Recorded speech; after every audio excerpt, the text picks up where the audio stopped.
ഏകദേശം ഒരു 40 വർഷത്തെ ഹൃദയബന്ധം ശ്രീനിയേട്ടനായിട്ടുണ്ടായിരുന്നു.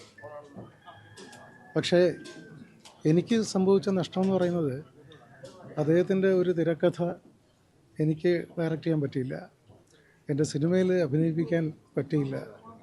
അതൊരു തീരാ നഷ്ടം തന്നെയാണ്. പിന്നെ ശ്രീനിയേട്ടൻ്റെ എഴുത്തിനെക്കുറിച്ച് പറയുകയാണെങ്കിൽ അതൊരു അത്ഭുത പ്രതിഭാസം തന്നെയായിരുന്നു. അതായത് ആ കാലഘട്ടത്തിലെ പല സിനിമകളും തിരക്കഥ പൂർത്തിയാക്കിയിട്ടല്ല തുടങ്ങിയിരുന്നതെന്നുള്ളത് എല്ലാവർക്കും അറിയാം.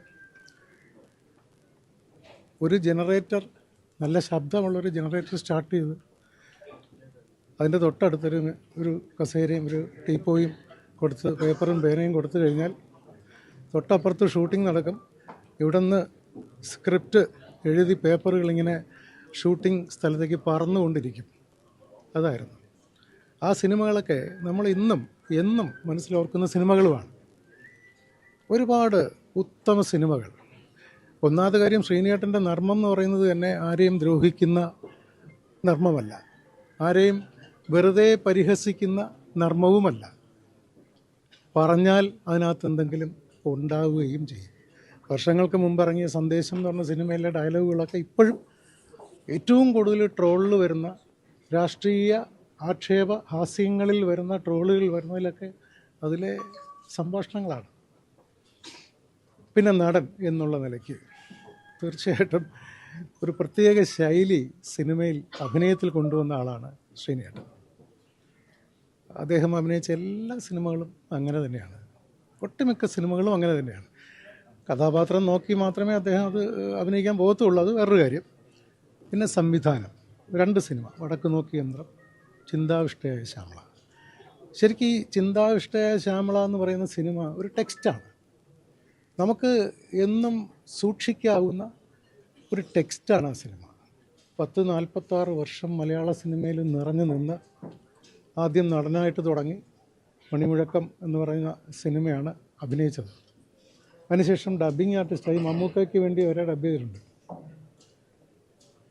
ഇതെല്ലാം അദ്ദേഹത്തിൻ്റെ സിനിമാ പ്രവർത്തനങ്ങളാണെങ്കിൽ, ഇനി അദ്ദേഹത്തിൻ്റെ വ്യക്തിപരമായ കാര്യത്തിലേക്ക് വരികയാണെങ്കിൽ നല്ല സുഹൃത്താണ്. ഞാനൊക്കെ ശ്രീനിയേട്ടാന്ന് വിളിക്കുമ്പോൾ അത്രയും സ്നേഹത്തോടെയാണ് വിളിച്ചിരുന്നത്.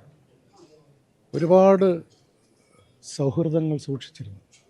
എന്നാൽ മനസ്സിൽ പിടിക്കാത്ത കാര്യങ്ങൾ ഇനി ആരുടെ മുഖത്ത് നോക്കി പറയും. അതിപ്പോൾ ചാനലിലായാലും സ്റ്റേജിലായാലും എവിടെയായാലും അദ്ദേഹം അത് പറയും. അതിൻ്റെ പേരിലൊക്കെ വിമർശനങ്ങളും വന്നിട്ടുണ്ട്, പക്ഷേ അതൊന്നും പുള്ളി കാര്യമായിട്ട് എടുക്കാറില്ല. ഈ ഇന്നലെ മുതൽ ഞാൻ കാണുന്നത്, മലയാളത്തിൻ്റെ മുഴുവൻ മീഡിയാസും മലയാളികൾ മുഴുവനും ഈ ഒരൊറ്റ മനുഷ്യൻ്റെ മരണത്തിൽ ദുഃഖം നേർന്നുകൊണ്ട്, ആദരാഞ്ജലികൾ അർപ്പിച്ചുകൊണ്ട് ഈ ഒരൊറ്റ മനുഷ്യൻ്റെ പിറകെയാണ് ഇന്നലെ മുതൽ ഞാൻ കാണുന്നതാണ്. കേരളം മുഴുവൻ അത് ആ മനുഷ്യനുണ്ടാക്കി വെച്ച അത്യപൂർവമായ സൃഷ്ടികളുടെ ഒരു തിരിച്ചു കൊടുക്കുന്ന സമ്മാനമാണ്. ഏറ്റവും പുതിയ വാർത്തകളും വിശേഷങ്ങളും വിരൽ തുമ്പിലറിയാൻ സീ മലയാളം ന്യൂസ് എല്ലാ ഡിജിറ്റൽ പ്ലാറ്റ്ഫോമുകളിലും ലഭ്യം.